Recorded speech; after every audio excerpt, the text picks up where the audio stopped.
Sir இன்னைக்குள்ள காலம் எல்லாரும் பல்லக்கத்தில் ஏறக்கு தான் தயாராக இருக்கான். பல்லக்க தூக்கிறதுக்கு எவனும் தயாரில்லை. விஜய் ரசிகர் அத்தனை பேரும் தான் பெரிய ஆளுன்னு தான் இருக்கிறான். எல்லாமே சுயநலமாக தான் இருக்கிறான். ஏன் அப்படி சொல்றீங்க? அது நீங்க விளக்கு சொல்லுங்க. எனக்கு அது தெரியுது சார், தெரிஞ்சதை சொல்கிறேன். ஏன் அப்படி சொல்றீங்க? விஜய் ரசிகர் அவருக்காக தங்களுடைய ஓட்டை கொடுக்க, வாக்கை கொடுக்க தயாராக இருக்கும்போது இது சுயநலத்தில் இருக்கிற மாதிரி கமல்ஹாசன் சொல்கிறார் சார், ரசிகர்லாம் ஓட்டர்லன்னு. அதான் உண்மை.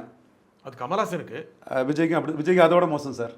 கமல்ஹாசனுக்காக தானே உருவான கூட்டம், இது உருவாக்குன கூட்டம் சார். விஜய்க்கு தானா உருவான இல்லை உருவாக்குன கூட்டம். தொண்டருக்கு தனி தொண்டர் பலம் இருக்காங்க சார். புஷி ஆனந்தை வச்சு ஆர்கனைஸ் பண்ண கூட்டம் சார். இளைஞர்கள் அவர் பின்னாலே அதான் புஷி ஆனந்தை வச்சு ஆர்கனைஸ் பண்ண இளைஞர்கள். விஜய் பக்கம் வர்றதுக்காக ரசிகர்களை புஷி ஆனந்த் ஆர்கனைஸ் பண்ண அவசியமே கிடையாது. அவர் ஆர்கனைஸ் பண்ணி தான் அந்த மன்றத்தில் உள்ளவங்க தான் இன்றைக்கி நிர்வாகிகளாக இருக்காங்க. அதை தாண்டி விஜயகாந்த் இருந்த மாதிரியோ கமல்ஹாசன்கிட்ட இருந்த மாதிரி ஸ்டாச்சர் உள்ள ஆட்களோ இல்லை. ஒரு பெரிய ரசிகர் கூட்டம் வச்சிருக்கிறார், அது ஏற்றுக்கிறீங்களா? கண்டிப்பாக பெரிய ரசிகர் கூட்டம் வச்சிருக்கிறார், அதில் சந்தேகமே இல்லை. அது இயல்பாக வந்து ரசிகர் கூட்டம் தானே உருவாக்கப்பட்டது. அப்புறம் உருவாக்கப்பட்டது திரைப்படத்தை பார்த்து தன்னை சார் மன்றம் அவங்க அப்பா எல்லாம் காசு கொடுத்து உருவாக்குனது சார். 2 கிராம் இதுக்காக வந்து கல்யாணம் ஆனவனும் நாங்கள் புதுசாக கல்யாணம்னு போவான்னு மன்றத்துக்காரனே கொடுக்குறான் சார். எனக்கே தெரியும் சார் எவ்வளோக்குள்ளே காசு செலவழிச்சாங்கன்னு. ஆளப்போகிறான் தமிழெல்லாம் இங்கேருந்து இவங்க அடித்த போஸ்டர், அதுக்கப்புறம் அவங்க செட் பண்ணி விவாதம் எடுக்க வச்சாங்க சார்.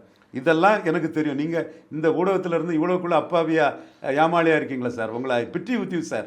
இவ்வளோக்குள்ள ஊடகத்தில் இருந்து ஏமாளியா தெரியாதவங்களா இருக்கீங்களா சார்? உங்களுடைய கருத்து ரொம்ப நன்றி. பட் இருந்தாலும் ரொம்ப எதிர்மறையாகவே நீங்கள் பார்க்குறீங்க.